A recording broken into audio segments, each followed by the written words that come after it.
Welcome, everybody. Hi, it's been a while. We're welcome you back to our ongoing E-XPO, where we have our core group as well as guest speakers to come in to talk about various issues, hot topics within the construction industry with HOAs and apartment buildings. So we're glad to be back. We haven't seen you since June. We're excited for our topic for today, which is reviewing further review and discussion regarding the SB326 and SB721, those deck inspections for HOAs and apartment buildings.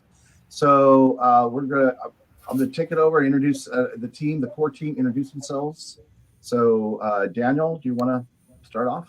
Yeah, of course. Thank you. Once again, we're glad to be here. And my name is Daniel. I'm the owner of Endure Painting, and we are a painting company dedicated to serve the East Bay, San Francisco Bay Area through residential, commercial, and HOA painting. And we're here to serve. Right. Annetta. Hi, Team Expo. Hi, Annetta here from Van Cal Property Management. I'm one of the community association managers. We mainly deal with like both HOAs and rental apartments. And we're based in San Francisco, and we got Mango here. Great. Daisy. Hi, my name is Daisy Ortiz. I'm Sales and Marketing Manager for IQV Construction and Roofing. We're your Bay Area's construction and roofing specialists. We specialize in complex construction projects for HOAs, multifamily, property owners, and community management firms. Excellent. And I'm Mark Owens. I'm president of Reliant Construction Management. We've been around since 2009 to provide our clients, primarily HOAs, but we also do owners of apartment buildings, property managers, property management firms, construction management services from oversight of small to large projects, construction defects, results of claims, capital improvements, HVAC, building envelope, supporting scope development, and we service the Bay Area through the East Bay, South Bay, and San Francisco, and a bit of the North Bay. The other person that we normally have is Brian Garcia. He's also a core member of our team from Restoration Management. Unfortunately, he was unable to be with us today, so you'll see him next time. And now I want to turn this talk really about our topic, which as I said in the introduction, it's regarding the deck inspections, which are covered under SB 721, which was primarily focused on apartments, and then subsequently that came out from that further, and that was really focused primarily on HOAs, which was the follow-up bill SB 326. So we have an amazing engineering duo here today with us from Axis Consultants. We have Rena Bayati and Kirk Wagner, and without further ado, I'm going to turn it over to them so they can introduce themselves, and they're going to take the show. So welcome and thank you. Thank you. Rena, you want to go first? Sure. Thank you for having us. It's a pleasure to be here today. My name is Rena Bayati. I'm an engineer with Access Building Envelope Design and Consulting. We primarily focus on helping HOAs and developers with their design needs from architectural, structural, and specifically, we specialize also in waterproofing. We're able to help communities, new construction and reconstruction and rehabilitation, basically from inspections, figuring out what you need to do, putting a scope of work together, a basis of design, plans, specs, and helping you carry through the construction phase. We're here today to talk about SB bills. I'll be covering SB 721 a little bit later in the presentation. I'm going to turn it over to Kirk to start us off. Thanks. I'm Kirk Wagner. I'm a structural engineer with Axis Construction Consulting, which is a sister company, one of a few under the Axis umbrella. And we do forensic engineering, some of the litigation involved with that, involving construction defect. We have architects, engineers, construction people, construction experts for the expert witness side of things as well. We also do design work, repair throughout HOAs, and then more recently, we've been getting into this SB 326, SB 721, as you all know, and why we're here. So I'm going to start off, I'm more versed on 326. I'm going to start going through that. Of course, they're very parallel with a lot of similarities. And then Rainey's going to jump in with some more info about 721, some of the similarities and differences as we go. So let me share my screen here and we can get started.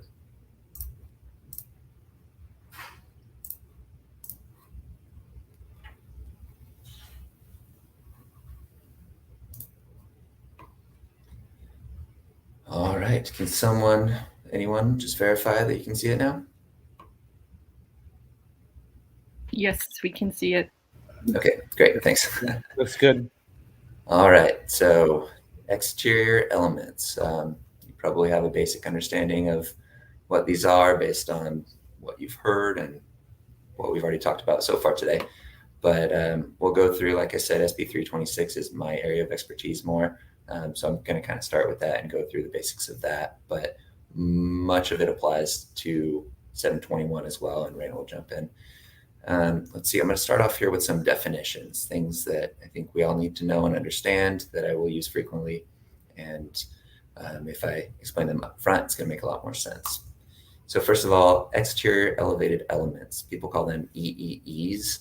And the definition in the bill is that they mean load-bearing components together with their associated waterproofing systems. So it's both the framing, the structural framing, as well as the waterproofing designed to protect them. So that's kind of the meat of this entire thing. That's what we're looking at. That means it's not just balconies, it's not just decks, it's stairways, landings, walkways, anything that's elevated 6 feet or greater above the grade surface. Load-bearing components of those this is just the definition. I copied and pasted from the bill, so I'm gonna, I don't have to read it directly to you, but it's anything that extends beyond the exterior walls and delivers structural loads. It involves the railings or handrails. It involves the surfaces, beams, joists, any portion of it. I want to point out specifically that they have to extend beyond the exterior walls. So a roof deck or a balcony that is completely over the top of a garage or doesn't extend past the lower wall would be exempt. So I get a lot of calls from HOAs and they send me some photos, or I go out and take a look and actually say, you know what, this doesn't apply to you because you're not beyond the exterior walls, you're less than 6 feet above grade, which I love giving that news to people. It's very nice because it is a big unanticipated cost and it's a new law. We're all still learning here, but these are all our interpretations. The next definition is the associated waterproofing systems. So this is flashings, membranes, coatings, sealants. Raina knows a lot more about that than I do, but that's where the architects come in because they design that. As the structural engineer, I would design the framing, so I know that, and we work together to get these done. These require visual inspections. So we can take a look at exposed framing members if they're completely out in the open. However, if they're covered by soffits, whether it's stucco, plywood, anything else, we need to actually get inside there, whether it's with borescopes, moisture meters, infrared, cutting holes and installing vents. So we need to look at the framing itself, which we'll talk about later. That's another source of not confusion so much, but something you need to take into account when you're planning on starting this process, is that if you do have covered soffits, there will be a need for some sort of construction support, not just the visual inspections themselves. And then I believe lastly on my definitions here is the statistically significant sample. That applies only to SB326. They're a little vague about the number of balconies of the entire community that you need to inspect. 721 is much better with this. For 326, they throw us this little statistics problem, which is a little frustrating, big source of confusion. But basically our sample size, we need to inspect enough of the units in order to provide a 95% confidence level, plus or minus 5% margin of error. And we have our equations that we do that. We've heard some people are hiring statisticians, but that's just the definition here. And I'll mention that again later as we go. So real quick, I'm going to breeze through this slide. The whole thing came about because of that balcony in Berkeley that collapsed back in June of 2015. 6 students died, and they determined once they opened the thing up, did the investigation, that the balcony wasn't constructed properly, and it led to some dry rot and eventually the failure. I mentioned all the decks, balconies, stairways, anything 6 feet above ground. And very importantly, supported by wood or wood-based products. So if it's steel, if it's concrete, exempt. First inspection has to be completed by July 1st, 2025. And that is not just the inspection, it's the report as well. So if you're planning, keep that in mind. It's the inspection and the issuance of the report. Then as far as SB326 goes, they need to be re-inspected every 9 years. They need to be done by a licensed structural engineer or architect. And then I already touched on the statistically significant sample, so I won't go over that again. The inspections, as I kind of touched on, visual in nature to the greatest extent possible. If the framing's covered, it can't really be visual. We like to use existing vents, bore scopes. We have things that can get up into a 1/4 inch diameter hole and look around. From my point of view, it's always better to have vents, something that's a little more open. And it's just easier to see everything. It increases the breathability of the soffit. And also in the future, you are more likely to be able to utilize those vents rather than drilling and patching. Let's see, access coordination. We talk about that later, so I'm going to leave that off for now. And then there is some language in SB326 that says, if we go out and see something and there's a potential failure or damage, there might be more inspection required, which would usually be destructive testing, maybe opening up a wall cavity. I had one recently where there were some beams that were framing into a wall, and you could tell there was water getting in somewhere. The homeowner said that there was water on the heads of the windows on the interior, and they didn't know if that was from something at the window, something at the beams coming in above, or even higher. So that one was one that we had to recommend more inspection, more testing. The report itself has a lot of requirements. These are what is explicitly laid out in the bill. So you need to identify the components and waterproofing, provide a randomly generated list of locations.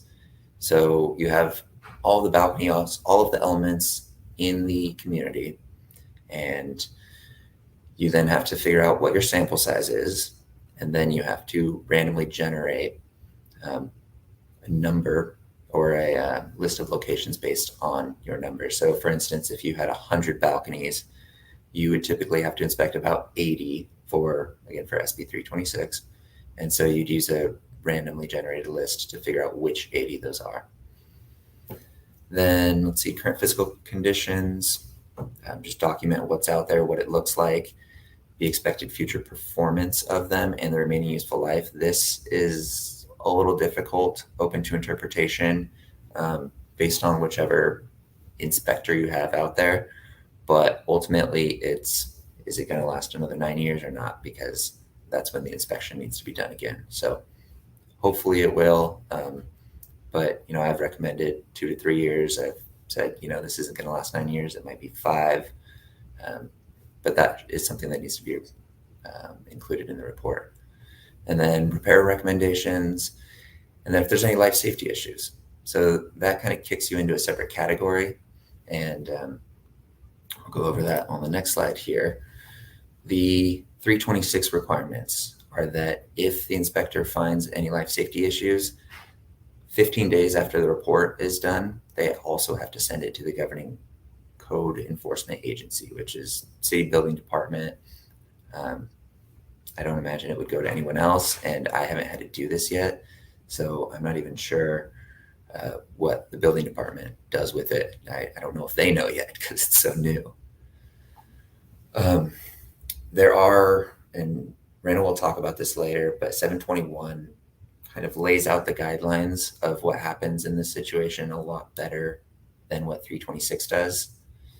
They just say that the association needs to take preventative measures immediately, block access to the area, things like that, but it doesn't put a timeline on repairs. This could be a big issue. Say if you have an elevated walkway or a staircase that's a means of egress, and hey, there's a life safety issue with this. If you need to block off access, you need to provide something else to go along with that. You can't take away someone's staircase. For fire code, and I'm not well versed with that as a structural engineer, but I just imagine that could be a bit of a nightmare if that comes up. And then one important thing here is the language in SB326 very specifically says that the local enforcement agencies have the ability to recover enforcement costs. So no one really knows what that is yet. How they enforce it is going to be up to each city and their building department. But I do imagine they're probably going to follow some of the guidelines in 721, since, as Mark mentioned, that came along first, and then 326 kind of built on it, tailored it specifically to HOAs. And I think 721 is a lot better. It's more specific, it's more laid out. But I'll let Raina get to that on the next slide here. So yeah, Raina, go ahead.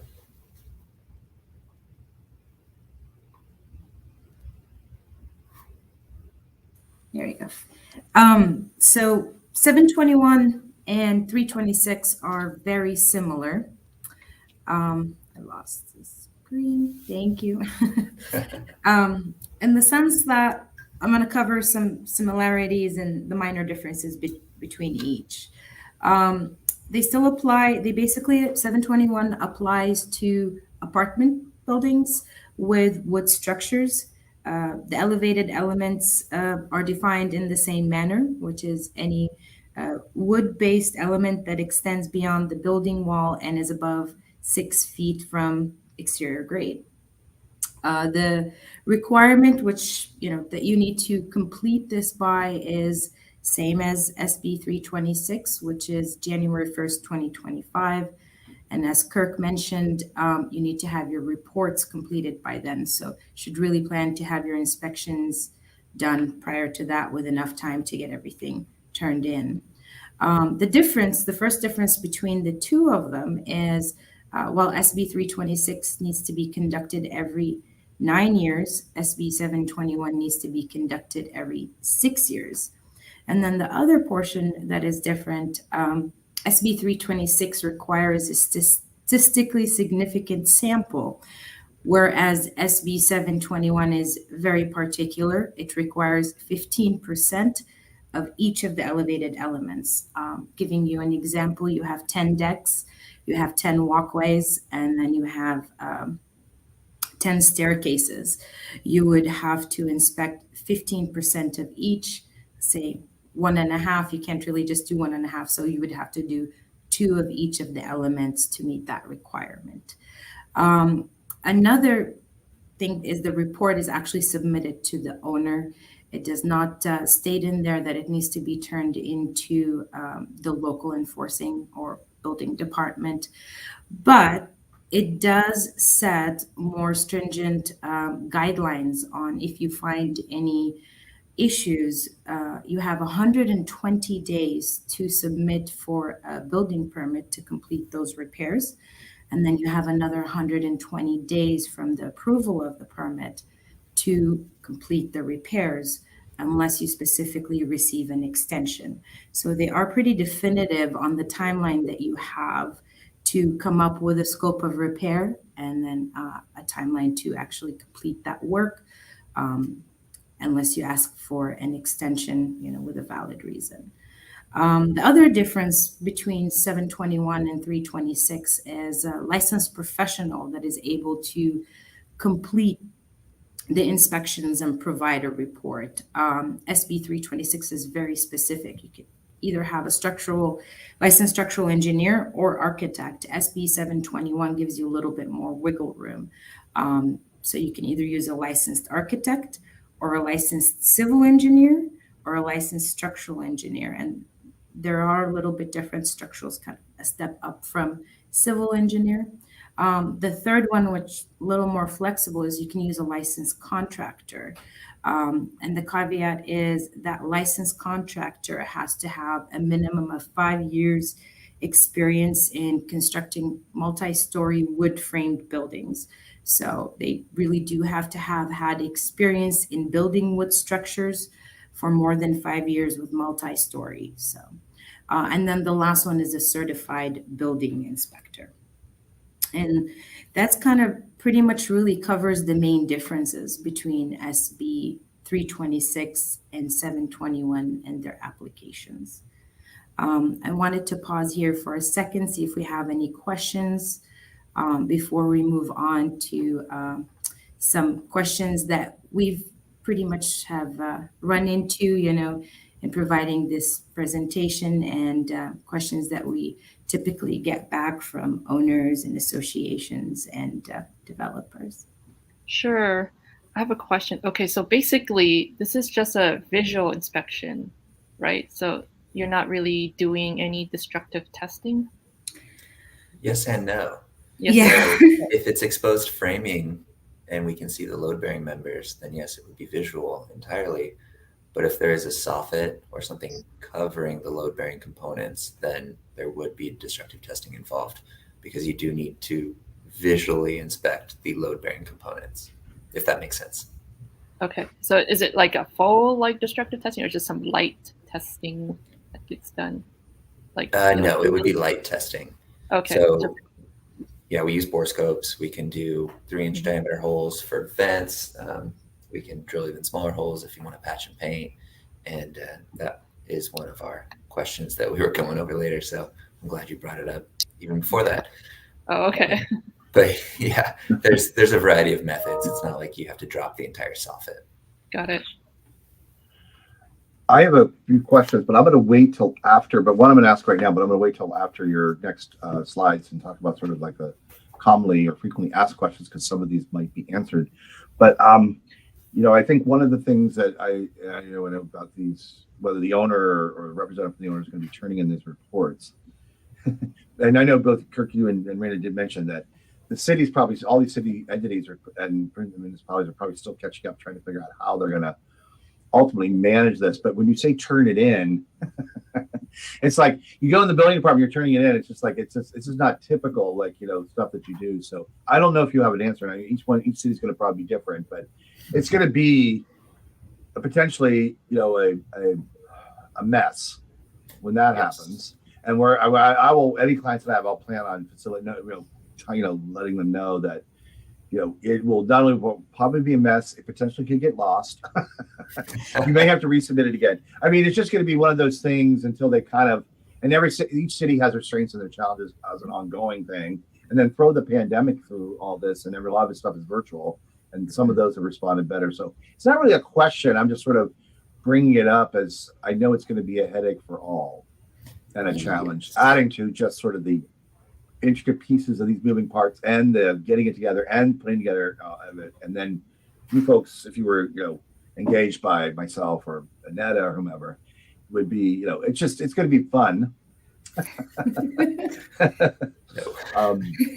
It's just sort of that's here. And by the way, this is your parting gift. You got to take it to the city, and good luck with that. Yeah, and we try to avoid that. Like I said, I haven't had any serious life safety issues come up, so I haven't been in this position where I've had to do this.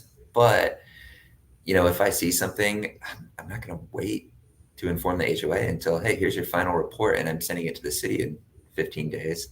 I'm going to let them know the second I see it and say, hey, you have something here. This is what's coming down the pipeline. Let's start getting the remedy set up. Let's find the contractor if you don't have one. I want to give people as much of advance notice as possible.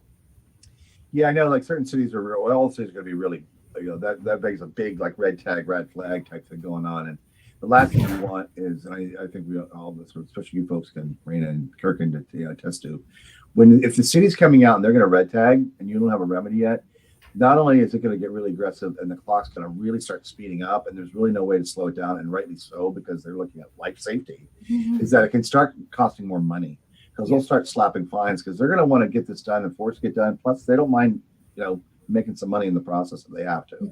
So I've always talked to my clients, like to your point, Kirk, that's happening. They got to get it. Let's just get it teed up. So you can have it going, you know what's going to go on, especially with HOAs where there's going to be approval process from a board perspective that, you know, you're going to have to, because most of these things are going to be costly or, you know, are going to be up there.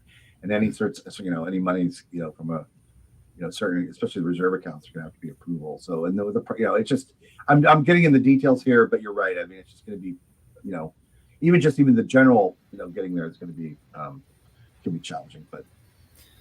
It is, yeah. It's a lot of work for everyone involved. It's kind of a big thorn, but ultimately it's designed to keep people safe. There could be a lot worse consequences, as there have been in the past. So. Looks like Brian joined us. Welcome, Brian. All right. Okay, Let's go into our frequently asked questions then, and Raina, go ahead and get us started with that one. Okay, gotta get the screen back up, please. Thank you. So some of the questions that always come up, are high rises included in SB 326 and 721? The short answer is no, because they are typically non-wood components. They're either steel frame or concrete. Kirk, you want to take the next one? Yeah, to touch on that too, the building code doesn't allow wood frame construction over a certain height. So it typically you'll see 2-3 stories maximum. Sometimes they'll have a concrete podium slab with wood framing built on top of it. So the podium slab doesn't require any inspections. Sometimes the decks are integral with that. So those decks would not be part of 326 or 721. They wouldn't require inspections, but then maybe some of the decks or balconies above would. Sometimes it's kind of hard to tell what's concrete and what's not if a set of structural drawings doesn't exist, but that's part of it. Just be aware that, you know, you might be exempt for part of your community, whole community. But yeah, just be aware of the slight difference in language there. Are enclosed decks and walkways included? So this one's interesting. I was working on one project and they had a lot of the decks that the owners hadn't closed.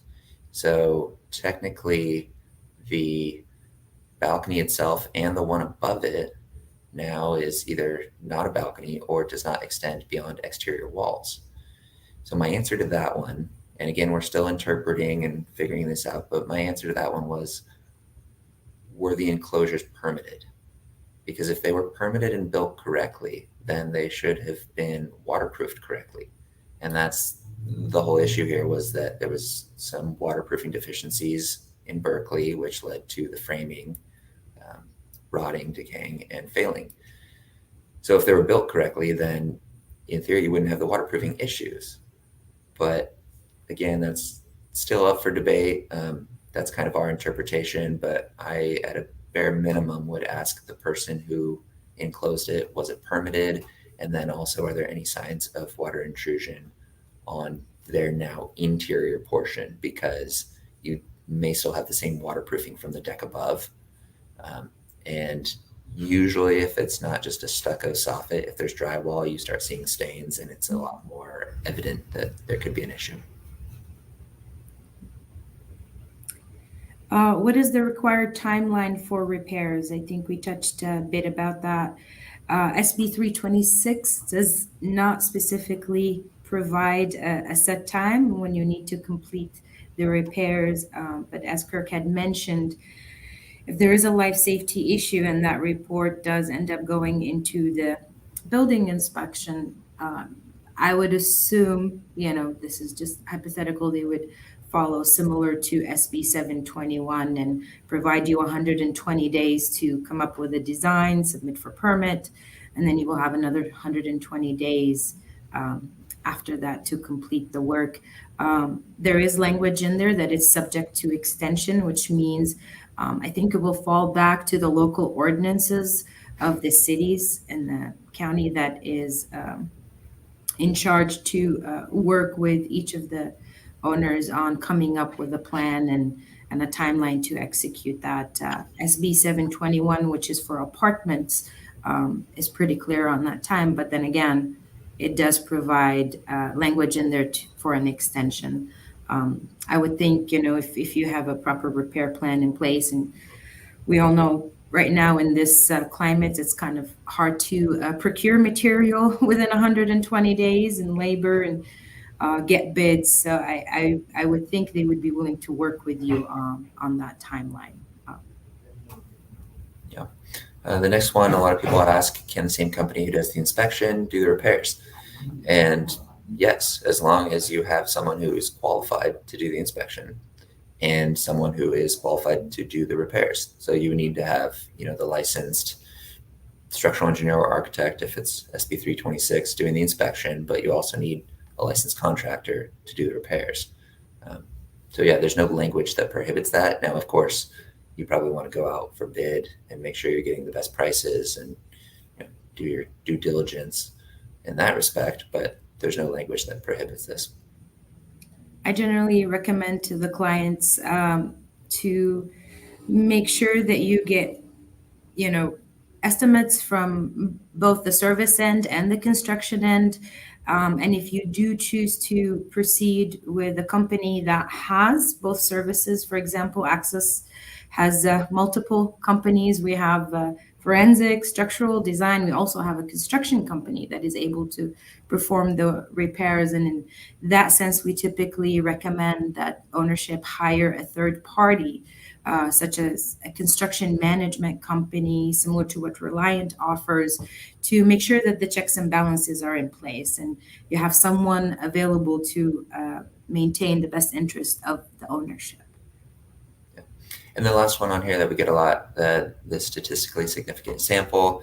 I don't want to go too in depth, but it is an equation. It's not just someone waving their hand saying, oh yeah, if I look at 5 out of 50, I'll be 95% confident.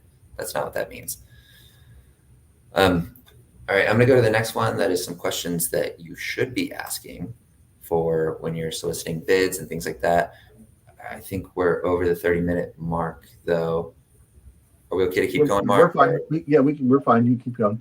Okay, great. So these questions are things that, this is new to all of us, but if you're soliciting bids, these are some questions that we've come up with that we think you should be asking the people to make sure that you're getting a high level of service and you know what you're getting for the price that you're paying. Not just, you'll be in compliance. One of them is who will be performing the inspections.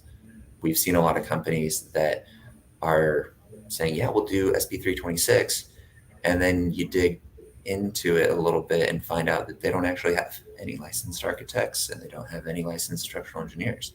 So who's going to be doing that inspection? Are they then subbing it out and kind of building up the cost within? I mean, why even bother having the first company? Couldn't you just go to the licensed individuals directly? So it's good to ask, and it's another check that the communities or the owners could be doing to make sure that they're actually in compliance. Because if they pay out a bunch of money, someone does an inspection, and it turns out, oops, they're not actually licensed, then it was all kind of a waste of time. The next one I want to touch upon is if an architect is performing the inspection, how will they know if the framing needs repairs? So this goes back to the elements that are supposed to be inspected as a part of this. And that is waterproofing is one of them. So the waterproofing, the flashing, the membrane, the sealants, how the whole assembly comes together to provide an envelope for the structure that you are protecting. So this is how the bill interacts with both architectural and structural. And that's why you really do need an architect, someone with architectural experience as well as structural experience to perform the full inspection. So me and Kirk pretty much team up on it. I'm the waterproofing expert and he's the structural engineer. And together we're able to provide a full and comprehensive inspection of all of the elements present. Yeah, and the same question vice versa, right? If a structural engineer is performing it, how do they know anything about the waterproofing? So it's nice to have both people, and then we can bounce ideas off of each other, because I can identify that there's an issue and I can evaluate the framing, but what's the issue with waterproof? Sometimes I don't know. Sometimes it's not real easy to see. So I need someone like Raina and her expertise to come in. Another question is, if repairs are recommended, who's going to be designing them? Who's going to construct them? You know, it's a good question to ask and to know what you're signing up for up front, because some people might say, here's all the repair recommendations, good luck. So I think it's just a good idea to have kind of a full picture of what you're getting into before you start this process. Right. And I'll tell you, kind of having worked on both sides, I've been a builder, I've been a general contractor, and I have been a designer. Contractors are able to provide designs up to a certain extent. I always recommend that you really hire a design professional. They tend to be a lot more versed and up to date with all of the code and the building requirements, as well as the building science, as we all know, is ever evolving and changing. And people in the design service industry tend to stay more abreast with the changing of the codes, the building science, the impacts that come out of forensics. And if you do choose to go with a licensed contractor, just make sure they have the experience and are up to date on all of the code requirements. One small thing that we run into is some of these softened areas that you are going to need repair.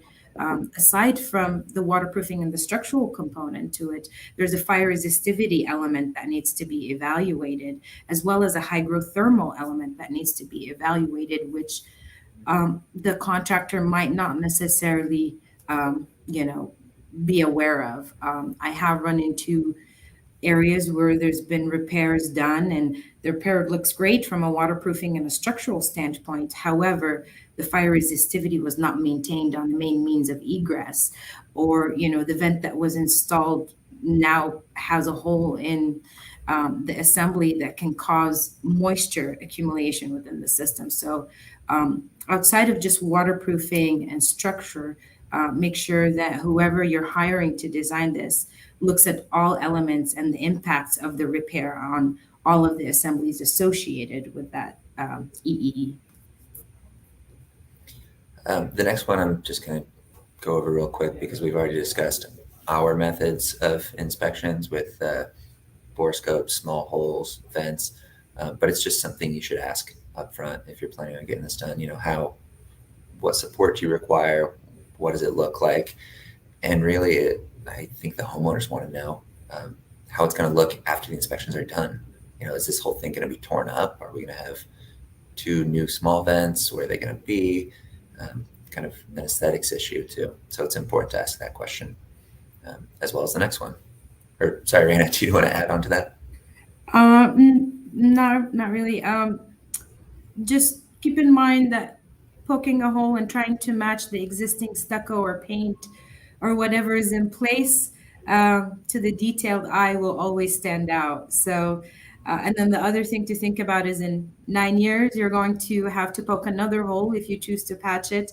And you want to keep paying to, put holes and patch them and paint them, put holes and patch them and paint them. So something to consider is the life cycle of these inspections, and maybe think about putting something that is removable in the future that also is aesthetically pleasing. I know a lot of owners do care about aesthetics and paint, and sometimes putting in a permanent solution that addresses future inspections might be the more economical decision over the lifespan of the building. Mm-hmm. And as far as who will be performing the destructive work, this is another question that we thought should probably be brought up, so that before you sign up with someone, you just have a full understanding of the process. Are they part of the company with the inspectors? Is it a third party? Are you tiering this? How do they work together? Just to try and get a full understanding there. Yeah, it does require, and I'm going to touch kind of a bit on the next 2 questions, is all the work being done in-house or a third party? And then more important item, which is the inspector versus the development's tasks. You're going to be accessing people's homes, their decks, their private space. So who is going to be in charge of providing notice to all of the owners and the residents on what's coming their way? When is it going to happen? What are they supposed to expect?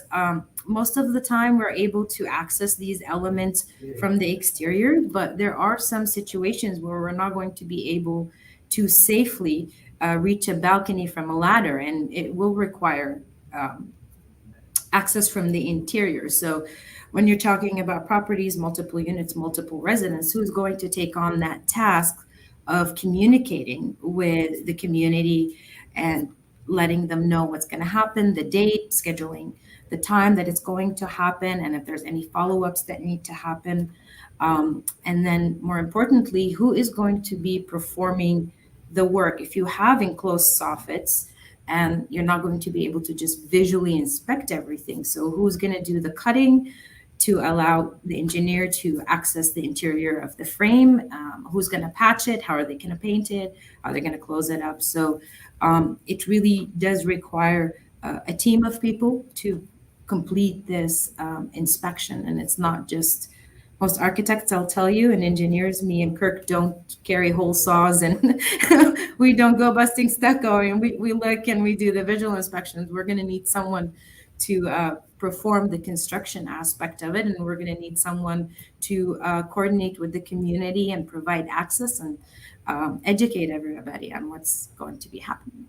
Yeah, notices, please. I've hopped into a lot of people's backyards to do some of these inspections, and they come out and say, "What are you doing in my yard?" So I have my construction vest. It's bright orange. Sometimes notifications were issued and there's flyers around the community, but still it's definitely helps us out as the inspectors. And as an engineer, and if the inspector is an engineer, we're not the most sociable people in general, I would say. So it helps to have your guys' communication skills and help on that side of things, I would say. One thing I wanted to add, I can also assist properties and owners with that whole process too, as well, for the notification and coordination. But that being said, the other thing too, a lot of people don't understand to tag on is that repair piece. You might be able to open it up fairly quickly, potentially, or cut open. I mean, it happens fairly quickly sometimes, or if you existing vent, but it still require the contractor, if they're going to be the same one that's going to be doing the repair that's opening it up, or time to do it when you're done. So a lot of folks just think, "Oh, you're done, we're moving to the next one," then we're not there anymore. So no. I mean, whether it can, there still could be some, a team still behind, but it might not be able to get done that same day. So it's one of that's all part of the communication and the planning piece. It's good. Folks have to realize, because I've been before where folks were supposed to be notified, then they didn't realize that, we're going to be here for the main inspection is going to take half an hour, just throw it out there as an example. But no, we're going to be here an hour before. Mm-hmm. The engineer's going to be here half an hour. And by the way, we're going to be here a day and a half after. And then everybody's like, "What?" And so then they start, "Well, you don't allow access for one day." So it just requires a lot of planning and then the communication. So it seems straightforward, but they're, and as Irina and Kirk mentioned, sometimes people are like, "What are you talking?" Even if they are properly notified, they don't. They're not going to. Some people are not going to know. Pretend like they don't know. Yeah, it's interesting. Yeah. I kind of look in like, "Hey, do you know I'm here?" And some people will wave and say, "Okay." But what you were saying about the contractor and opening up versus the inspection itself, I actually have one where the contractor's going out starting on Monday, and they're going to drill all the holes and open everything up under the supervision of one of our other engineers, and then I'm going to go out the following week. And then once I'm done, I'll just say, "Hey, you're good to go." And they're going to come back and patch or install the vents. So yeah, that's a good point to bring up.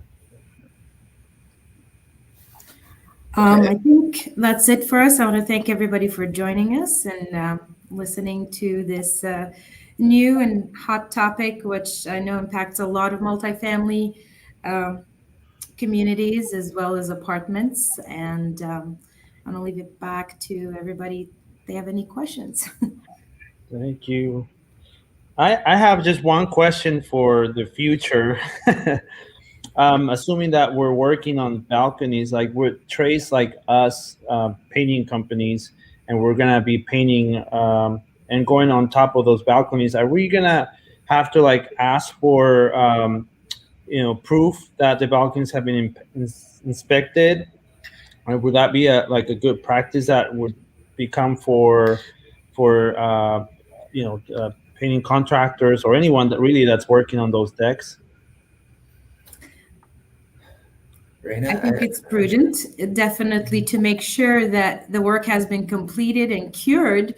So in case you have stucco, you're going to make sure that stucco has cured before you apply your paint, or else you're going to come back and it's going to be blistered in a week, right?